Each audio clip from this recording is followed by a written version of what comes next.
Martin Luther King Jr. once said, "Our lives begin to end the day we become silent about the things that matter." While the things that matter may sometimes differ from person to person, there is something that should matter to all of us, and it's our country. See, our country was founded on the idea that our government is bound by a written constitution and tasked with protecting individuals' rights.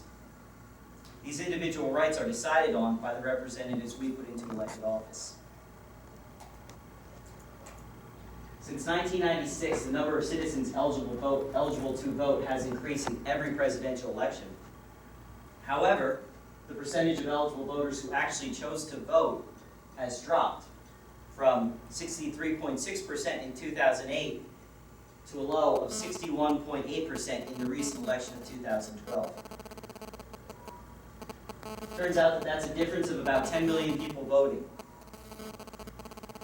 So if we look at our home state of Pennsylvania, we're a little bit higher than the national average. We're at 67.63%. However, as early as the 1960s, we were as high as 88%. So you may ask yourself, why does this really matter? See, elected officials have to make important decisions about how our society will extend its collective resources. We all have to pay taxes, and we should all have a say in where that money is allocated to.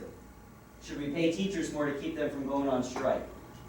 Should we make our police force bigger to protect our children? These are all questions that our elected officials are tasked with answering, and their answers are based off the people that they represent. They're much more likely to respond to the people that actually vote than the people that decide to abstain. If we all let our voices be heard, we can return this country to a time when it was truly for the people. People of all ages, nationalities, incomes, all voting and expressing their opinions of what this country should look like. We've all had a complaint at some time of what our government was doing, and we also all have a vote, so we need to make sure we use it. The right to vote is the most powerful tool you have in creating a society that you want to live in. As fewer and fewer people decide to vote, fewer and fewer people's ideas start to matter.